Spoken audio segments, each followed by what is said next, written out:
My name is Emma. I am 28 years old. I fell in love with the perfect man. We were engaged. We were planning our wedding. Then I discovered a truth that destroyed everything. He was my brother. When I was 22 years old, I met him. His name was Daniel. It was orientation week at college. I was lost, trying to find the library. I was looking at my phone when someone stopped beside me and said, "Need help?" His voice was warm. His smile felt familiar. In that moment, something inside me shifted. Daniel was kind. He was funny. He loved books the way I did. We talked for hours about art, music, dreams, and life. We became best friends before anything else. There was something about him I couldn't explain. Not attraction, recognition. One evening, we were lying under the stars. Daniel held my hand and said, "Emma, I feel like I've known you my whole life, like we were meant to find each other." I laughed and said, "Maybe we were twins in another life." We both laughed. We did not know how close the truth was. He looked into my eyes and said, "I think I'm falling in love with you."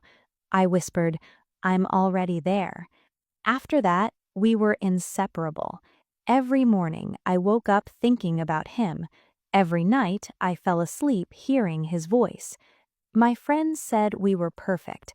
Even strangers smiled when they saw us together. For the first time in my life, I felt complete. 3 years later, Daniel proposed. It was a cold December night. Snow was falling softly around us. We stood on a bridge in Central Park. He got down on one knee and said, "Emma, you are my best friend, my soulmate, my everything. Will you marry me?" People around us stopped. Some clapped. Some cried. I remember thinking, nothing this perfect could ever break. I said yes. I said yes 1,000 times. We told our families. Everyone was happy. My mother cried tears of joy. His parents hugged us. We chose a date. We booked a venue. I brought my dress. Everything was perfect. Until one day, my mother asked to speak to me alone. Her hands were shaking. She said, "Emma, there's something I should have told you a long time ago." My heart started racing. She took a deep breath and said, "You were adopted when you were only 3 days old." My world stopped. I asked her why she never told me. She said they were afraid I would feel different, afraid I would leave them. Then she handed me an envelope. Inside were adoption papers, medical records, and a name. My birth mother's name was Catherine Miller. That night, I told Daniel everything. He held me while I cried and said, "It doesn't change anything. I love you." But something inside me needed answers. I hired someone to help me find her. 2 months later, I got a call. He said, "I found her, Catherine Miller. She lives in Boston." Then he paused. "And Emma, there's something else. She had twins," he said, "a boy and a girl, given up separately." My ears started ringing. I whispered, "Twins?" "Yes, born on March 15th, 1996. That was my birthday." My hands were shaking as I asked, "Do you know who adopted the boy?" There was a long silence. Then he said, "Yes, his name is Daniel Foster." The phone slipped from my hand. My legs gave out. I slid down the wall. Daniel, my fiancé, my soulmate, my twin brother. I threw up. Then I cried until there was nothing left inside me. For 3 days, I said nothing. Every time Daniel touched me, guilt crushed my chest. Every time he talked about our wedding, I wanted to scream. I knew I had to tell him. I asked him to meet me at our favorite cafe. He walked in smiling, talking about our honeymoon. Then I said, "Daniel, I need to tell you something." I told him I was adopted. He nodded. "So was I," he said. "I found out when I was 18. I closed my eyes. "We were born on the same day," I said, "to the same mother." He stared at me. I showed him the papers. He read them slowly.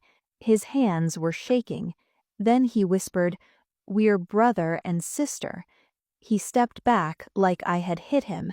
He rubbed his hands together again and again, like he was trying to erase something. "You're the only woman I've ever loved," he said through tears, "and now I can never touch you again." Then he walked away. The bell on the cafe door rang. That sound still lives in my head, because it was the sound of my life ending. That was 3 months ago. I canceled the wedding, the venue, the flowers, the dress. People asked why. How do you explain that your fiancé is your brother? Some people said we could still be together, that love is love. But we knew the truth, and once you know, you can't unknow it. Scientists say twins share a special bond even when separated at birth. Maybe that's why we fell in love. Our souls recognized each other before our minds did. We searched for each other our whole lives. We just found each other the wrong way. Today, I live alone. I don't date. The only man I ever loved was the one man I could never have. I lost my soulmate, and I lost my twin, both in the same moment. If you were in my place, would you want to know the truth, or would you rather live a lie? This is my story, a story of love that was never meant to be. Thank you for listening. If this story touched your heart, please like, share, and subscribe to Story Reading in English. With every story, our English gets better, and our hearts grow stronger.